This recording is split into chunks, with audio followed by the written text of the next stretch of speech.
여보, 저기는 저것 좀 줄래? 그랬을 때 대부분 사람들이 이렇게 잡아서 이렇게 줘요. 하지만 이런 게 아니라 손가락 끝까지 쫙, 손바닥 안까지 끝까지 들어와서 이렇게 잡는 거가 더 안전해요. 왜냐면은 여러분들의 손가락을 보시면은요, 맨 끝마디가 조금씩 바깥쪽으로 내려가는 것을 볼 수가 있습니다.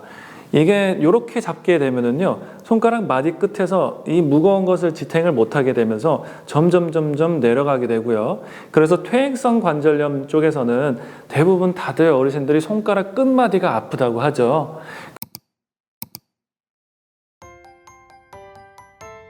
선생님은 특히 엉덩이 기억상실증과 악력에 대해서 공부하셨는데요. 이 부분에 대해서 설명 좀 부탁드립니다. 네, 많은 분들이 저도 포함해서 많이 앉아서 지내시기 때문에요. 엉덩이 기억 상실증이라고 엉덩이 근육이 참 많이 손실된 상태를 말합니다. 좀 재밌게 풀어서 해석은 했지만 증상이 어떻게 나타나냐면요, 허리가 아파요. 엉덩이 근육이 가장 큰 이유는 허리를 잡아줘야 돼요. 내 무거운 머리를 잡아줘야 되는데 그게 없다면요, 잡아줄 곳이 허리밖에 없어요. 그래서 허리가 오랫동안 힘이 들어가게 되면서 아프고 점점 위로 올라가면서 목도 아프게 되죠. 그래서 제 환자분들 중에 척추관 협착증 환자분들 MRI 찍고 싶어 하시고, 너 신경과 신경외과 가시고 싶어 하시는데, 그런 분들 이제 다 모셔가지고 의자에서 한번 일어나 보세요 라고 하면서 엉덩이 근육을 검사를 했을 때요, 엉덩이 근육에 힘조차 주는 방법을 모르십니다. 그래서 여러분들 엉덩이 근육을 이제 관리를 하시면서 신경을 쓰셔야 될 텐데요, 어떻게 쓰냐면요, 내가 천천히 의자에서 일어나면서요, 딱 내 엉덩이에다가 가운데 부분에 손가락을 대시면서 천천히 일어나 보세요. 그때부터 근육에 힘이 들어가는지 보시고, 그 근육이 처음부터 앉아있는 상태에서 일어나 곳곳이 서 있을 때까지 쭉 근육이 앞으로 가는데 힘이 지속적으로 긴장이 된다면은 그게 운동입니다. 그래서 만약에 처음에 하시는데 난 무릎도 괜찮고 허리도 괜찮아 그러시면은 한 15회에서 한 20번 정도 반복해서 운동하시면 좋을 것 같고요.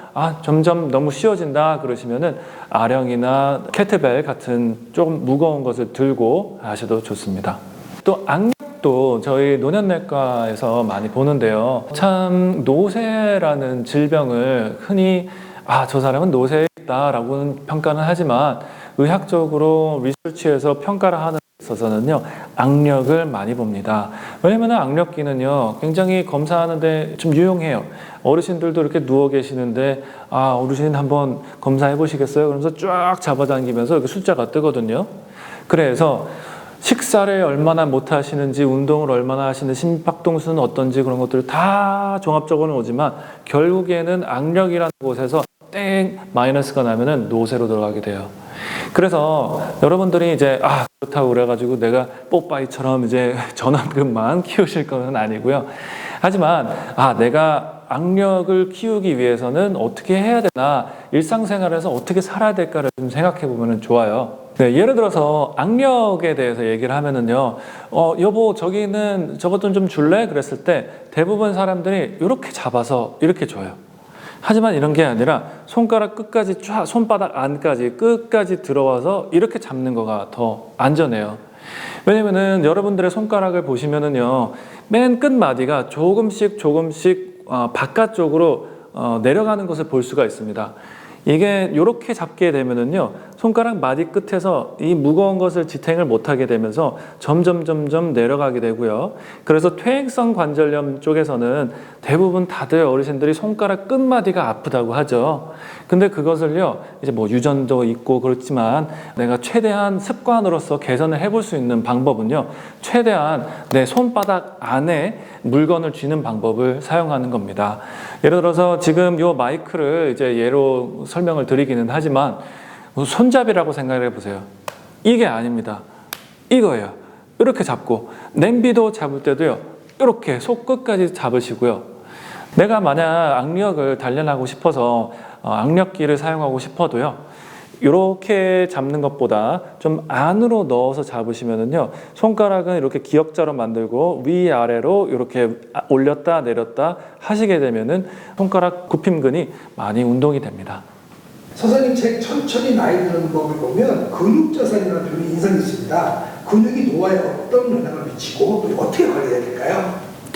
네, 안 그래도 91세 서영갑 아버님 그리고 80세 임종서 어머님 이런 분들 이제 유튜브에서 사진들 많이 보셨을 거예요. 와, 그 나이에 그 연세에도 그렇게 근육이 많다니 하면서 여러 방송에서 출연을 하셨죠.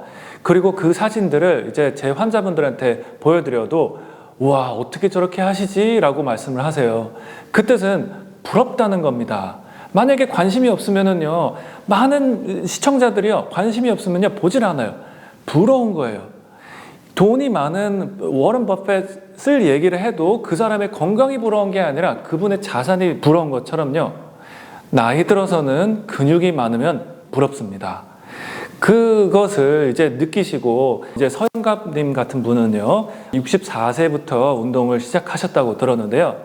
여러분들도 하실 수가 있어요. 근육 자산을 더 젊었을 때부터 내가 60대다, 50대다, 40대다 시청자분들이 어떤 연령대에 있든 간에 지금부터라도 내가 돈 자산만 잘 꾸려가지고 은퇴하겠다 말고도 근육 자산을 늘리는데 신경을 많이 쓰시길 바랍니다. 근육 자산을 늘리는 데 있어서는요, 라이프 스타일이 전체적으로 바뀌어야 돼요.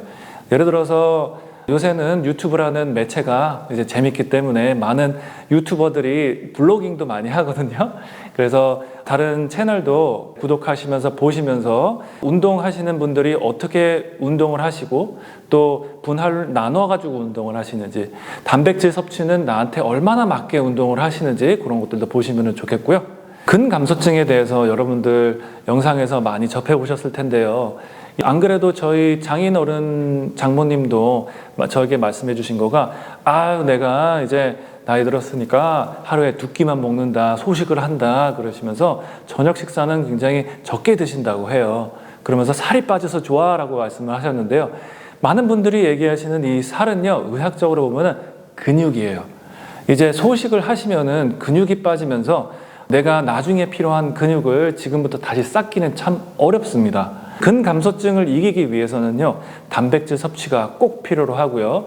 이제 킬로그램당 예를 들어서 한 1.2배, 1.2g을 드시면 좋아요. 그래서 흔히 65세에서 70세 여성분의 1.2g을 곱하게 되면은 한 60g 정도 나오거든요. 그거는 이제 치킨 브레스트, 닭가슴살 한 덩이, 조금 커다란 한 덩이가 나오고요. 그거를 꼭 무조건 하루에 하나씩은 드셔야 되는 게 좋습니다. 그래서 단백질 섭취 열심히 하시면서 내가 근데 선생님 살이 너무 찌는데 어떡해요? 라고 생각하시면요, 그 남은 에너지를 갖고 나가서 운동하시면 좋아요. 근력 운동, 내가 걷기 운동만 하는 거는 앞으로 가는 동작밖에 못 배우셔서 그래요. 앉았다 일어났다 하는 운동이 굉장히 좋고요. 여러분들 생각해 보세요. 이제 우주에 갔다가 돌아오신 분들 보시면은 다 근감소증과 골다공증에 걸려 있습니다. 왜냐면 중력이 없어서 그래요. 가장 중요한 거는요, 그 중력을 이기는 힘이 필요로 하고요. 아령도 그렇고 덤벨도 그렇고 모든 것들은 다 위아래로 갑니다. 그렇기 때문에 여러분들 앉았다 일어났다 하는 이런 체어 스쿼트, 의자 스쿼트 운동도 굉장히 간단하게 하실 수 있으니까요. 시도해 보시면 좋겠습니다.